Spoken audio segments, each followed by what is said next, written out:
Alright guys, we are to the point where we can't go any further.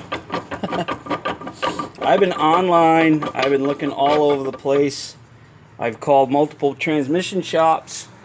There's nobody that carries these clutch plates, these kits. So these are all cleaned up. As you can see, there's a lot of wear on them. Originally, that's what they're supposed to look like up on this tab. See how they're not so shiny? And like, I've been watching a video on Tom's Diff. It's like a stacking game, he says. But he said something about a tang and a nub and blah blah blah. So there is a tang here, if you could see it. See it? So I don't know what he meant about putting it one way or the other, but we'll just try to keep them all in line. We'll try to keep them all in line. And I cleaned all the parts.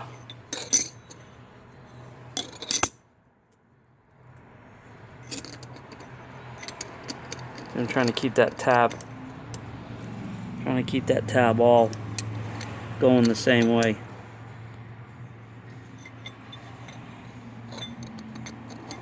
Like that.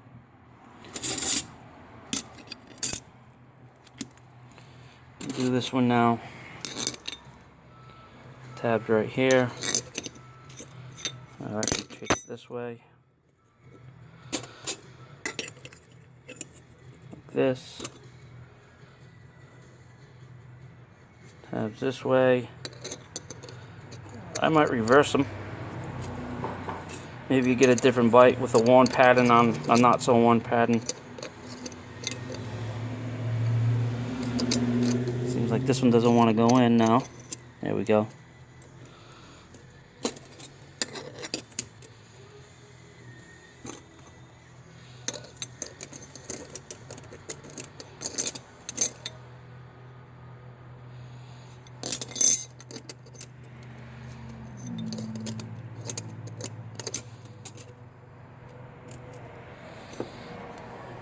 Now it's showing me these are supposed to alternate, and I don't have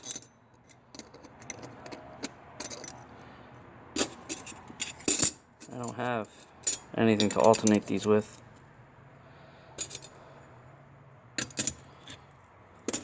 So I'm going to assume it starts with that first. I gotta look at his video one more time because it seems like the stacking of it, if you start with this one first,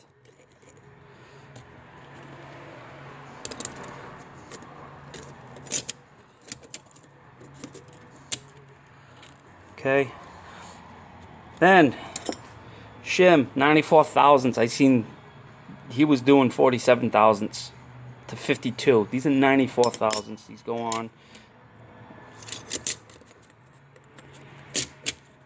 These go on like so, and then he takes the whole assembly. I gotta put you down for a second, hold on. Okay, they're in and they're stacked like so. Oops, sorry. I'm just holding this up now. Now I'm gonna throw in the little spider gears. They kind of tuck in sideways. It's kind of tough doing this one-handed. This is just a dry fit, dry run. You have these backing washers here on these little spider gears, and you essentially got to line them up and don't cut your fingers off in the process.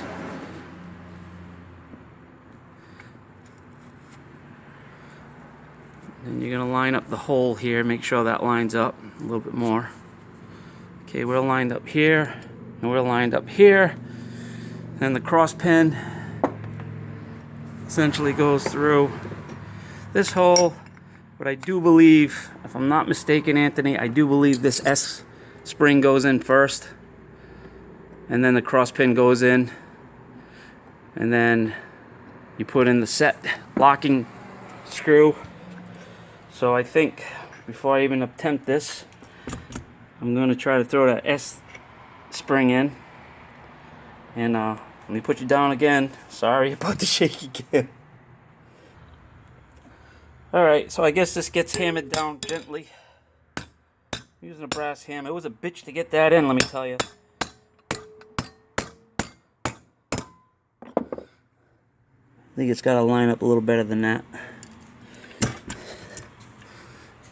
That's what it's looking like. It's actually, you have to line that up a bit more.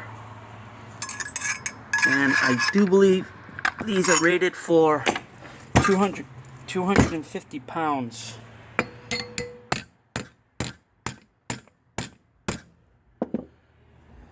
£250. It's got to go down a little bit more, so I just got to keep working it down, make sure it's going in square.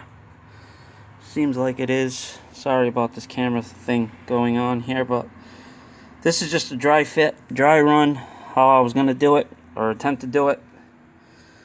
And just got to get the spring down. I want to make sure I'm not messing anything up here, so I got to be really diligent with this. They sell a new spring for this. It's a 250 pound. No, this is 250 pound factory. They sell a 300 pound spring on the preload. So we'll see. Let me see if I can get this in a little better without destroying anything. You notice this unit is completely cleaned and polished. I got it all cleaned up. Really nice, really nice. So let's see what's going on with the spring. It's just a matter of getting it to clear this right here. I might have to put something in there and hammer as I'm going. So I'll be bringing you back in about 2 seconds.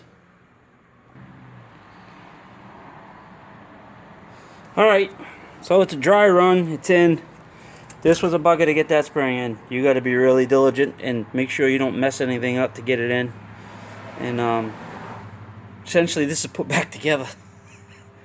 It's just a matter of putting new bearings on and stuff, but I don't know. It's back together.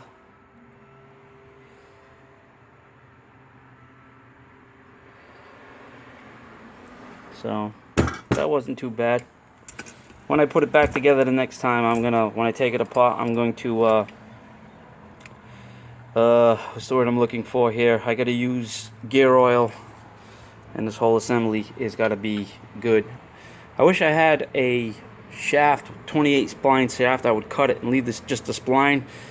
Tom's Diffs, he's got it in a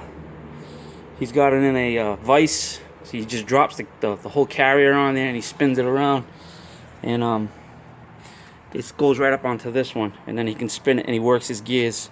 So by hand, I can't turn this. So I don't know with the gear lube that's going to be any better, but I put it together, one-handed, half-brained, but it's together.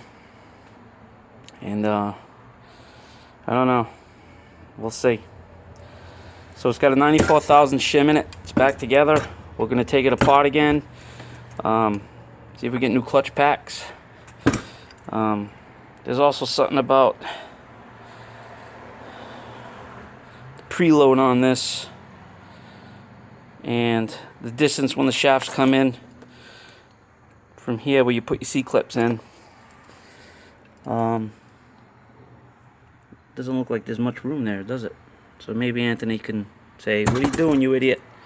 But I just dry runned it. I wanted to see how it went back together. I think I got it pretty good. So we're going to take it apart again and then have everything all laid up. Like I say, all the machine surfaces are all cleaned. Everything is cleaned. I made sure of that. We're going to be popping this bearing off and that one. And I'm running out of time here. So this is it. This is a dry run, and